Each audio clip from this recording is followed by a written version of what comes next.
Hi friends, ఈరోజు బిర్యానీ చేస్తున్నాను. అదే పలావ్ అండి. మా మరదలు పిల్లలు వచ్చారని చేశాను. మొన్న చికెన్ కర్రీ పెట్టాను కదా, పలావ్ పెట్టడానికి కాస్త టైం పట్టింది. ఇది నార్మల్గానే చేశాను. నా ఛానల్లో చాలానే ఉన్నాయి కాబట్టి ఇంకా ప్రాసెస్ ఇంగ్రీడియంట్స్ అంతా మీకు తెలిసిన విషయమే. నేను ఒక 3 గ్లాసెస్ రైస్ చేశాను. చాలా బాగా వచ్చింది. ఎప్పుడు చేసినా పలావ్ మాత్రం సూపర్ హిట్గా ఉంటుంది. దమ్ బిర్యానీ కూడా చేశాను ఆల్రెడీ. ఇంకా ఈరోజు చేద్దామంటే కాస్త టైం సరిపోవట్లేదు, అందుకని చేయట్లేదు. ఇంకా ఉల్లిపాయలు, పచ్చిమిర్చి, టొమాటో, కర్రీకి రైస్కి సరిపడా నీట్గా ముందే కట్ చేసేసుకొని మన ఇంగ్రీడియంట్స్ అంతా ముందే ప్రిపేర్ చేసుకుంటేనే కదా వంట అయినా ఏదైనా చేయగలము. ఇంకా ప్రిపేర్ చేసేసుకొని అన్నీ రెడీగా పెట్టేసుకొని ప్రిపేర్ చేసుకుంటున్నాను. ఇంకా రైస్ కూడా నీట్గా కడిగి పక్కన పెట్టేసుకుందాము. ఇదిగోండి ఇంగ్రీడియంట్స్ అంతా చూపిస్తున్నాను. మొత్తం ఇదంతా మా మరదలు నేను ఇద్దరం కలిసి చేస్తున్నాం అన్నమాట.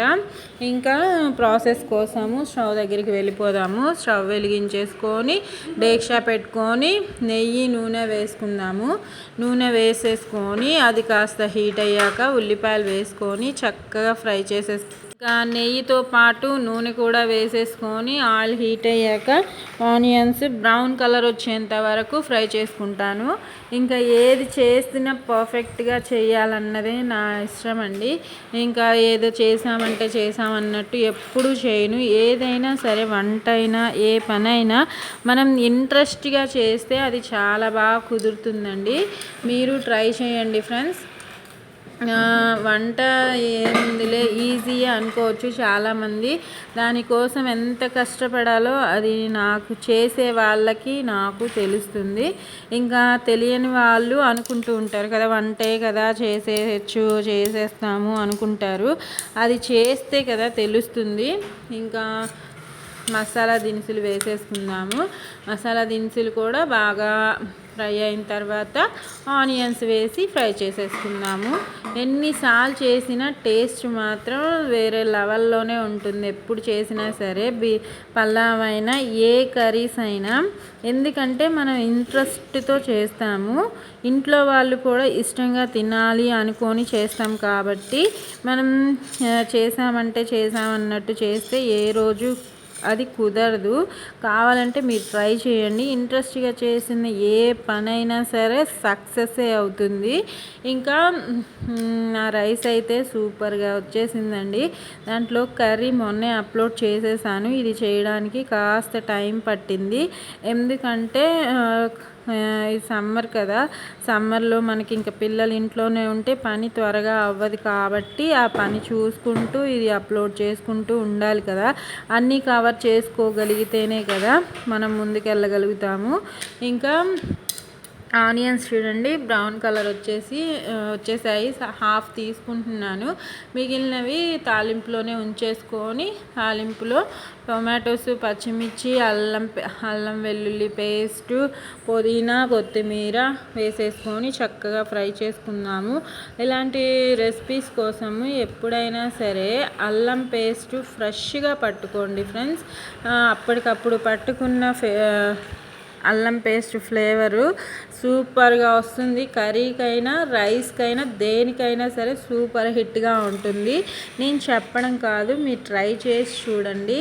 మనకి అల్లం పేస్ట్ ఎప్పుడైనా అప్పటికప్పుడు మసాలాస్ అయినా సరే అప్పటికప్పుడు మనకి మిక్సీలు అవైలబుల్గానే ఉంటాయి కాబట్టి అప్పటికప్పుడు పట్టుకోవడానికి ట్రై చేయండి. ఇంకా టైం లేకపోతే సరే అనుకోవచ్చు. టైం ఉంటే మాత్రం ఇలా ట్రై చేయండి ఫ్రెండ్స్. కొత్త మసాలాస్ కూడా ట్రై చేస్తూ ఉండండి. ఏది చేసినా మన చేతుల్లోనే ఉంటుంది, మనమే చేయగలుగుతాం కదా. ట్రై చేయండి. మీరేమన్నా కొత్తగా ట్రై చేస్తే నాకు చెప్పండి కామెంట్స్లో. నా వీడియోస్ కానీ వంటలు కానీ ఇంకా నచ్చితే లైక్ చేయండి ఫ్రెండ్స్, షేర్ చేయండి. మీ ఫ్రెండ్స్ అండ్ ఫ్యామిలీ మెంబర్స్కి కామెంట్స్లో చెప్పండి. నా ఛానల్కి సపోర్ట్ చేయండి. ఇంకా ప్రాసెస్ చూడండి. అల్లం పేస్ట్ కూడా వేసుకొని చక్కగా కలర్ మారనవసరం లేదు. లైట్గా ఫ్రై అయితే సరిపోతుంది. మరీ డీప్గా ఫ్రై చేస్తే అల్లం పేస్టు దానిలో ఉన్న ఫ్లేవర్ ఫ్లేవర్స్ అంతా పోయి నల్లగా మాడిపోయినట్టు అవుతుంది. అందుకని లైట్గా పచ్చి వాసన పోతే సరిపోతుంది. అప్పుడు సూపర్గా ఉంటుంది. ఇంకా ఫ్రై అయిపోయిన దానిలో వాటర్ మాత్రం తగినన్ని వేసుకోండి. మనం చేసే పులావు కరెక్ట్గా రావాలంటే వాటర్ క్వాంటిటీ కరెక్ట్గా వేసుకుంటేనే మనకి పులావ్ కానీ రైస్ ఐటమ్స్ కానీ అప్పుడు పొడి పొడిగా వస్తాయి. కనీసం ఉప్మా చేసినా సరే అన్నం పొడి పొడిగా రావాలంటే వాటర్ క్వాంటిటీ కరెక్ట్గా ఉండాలి. మన బియ్యం కానీ రవ్వ కానీ కరెక్ట్గా కొలుచుకొని 1 గ్లాస్కి 2 గ్లాసులు వేసుకుంటే కరెక్ట్గా వస్తుంది. ఏ రైస్ ఐటమ్ అయినా సరే అంతే. అప్పుడు మనకి టేస్ట్ కూడా తింటే ఇంకా తినాలనిపించేలా ఉండాలి ఏది చేసినా సరే. ఇంకా వాటర్ వేసేసుకొని హై ఫ్లేమ్లోనే పెట్టేసుకొని మూత పెట్టి చక్కగా మరగనిద్దాము. మరిగేటప్పుడు బియ్యం వేసుకోండి, అప్పుడు సూపర్గా వస్తుంది. ఈ టిప్ కూడా ఫాలో అవ్వండి. నచ్చితే లైక్ చేయండి. ఇంకా ఒక 15 మినిట్స్కి చూడండి ఎంత బాగా మరుగుతూ ఉందో తాలింపు అయితే. చూడండి వాటర్ ఇలా మరిగేటప్పుడు బియ్యం కడిగి పెట్టుకున్నాం కదా, ఒక ½ అన్ అవర్ నానబెట్టుకోండి. పాత బియ్యం అయితే.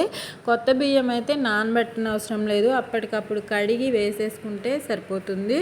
అవి నానబెడితే మరీ సంగట్లా అయిపోతుంది. పాత బియ్యం అయితే ఎంత ఎక్కువ నానితే అంత బాగా అన్నం ఒదుగుతుందన్నమాట, బాగా వస్తుంది. ఇంకా వేసేసుకొని నీట్గా వేసుకున్న తర్వాత హై ఫ్లేమ్లోనే బబుల్స్ వచ్చి వాటర్ అంతా కాస్త ఇంకిపోయేంత వరకు హైలోనే పెట్టేసుకొని వాటర్ అంతా ఇంకాస్త ఉన్నాయి అనిపించినప్పుడు లో ఫ్లేమ్లోకి మార్చేసుకొని మూత పెట్టి 20 మినిట్స్ కదిలించకుండా మగ్గించుకోండి. అప్పుడు సూపర్గా రెడీ అవుతుంది. వాటర్ ఈ టైంలోనే చెక్ చేసుకోండి, సరిపోలేదు అనిపిస్తే ఈ టైంలోనే కాస్త అడ్జస్ట్ చేసేసుకొని మూత పెట్టి లో ఫ్లేమ్లో మగ్గించుకుంటే టేస్టీ పులావు రెడీ అయిపోయినట్టేనండి. మీరు కూడా ట్రై చేయండి, వండుకోండి, తినండి, ఎంజాయ్ చేయండి. మీకు ఎలా వస్తున్నాయో కామెంట్లో పెట్టండి. చూడండి ఎంత పొడి పొడిగా వచ్చిందో, బాగుంది కదా. రైస్ అయితే నాకైతే నచ్చింది, మీకు నచ్చిందని అనుకుంటున్నాను. నా వీడియో నచ్చితే లైక్ చేయండి, షేర్ చేయండి, కామెంట్ పెట్టండి, సబ్స్క్రైబ్ చేసుకోండి.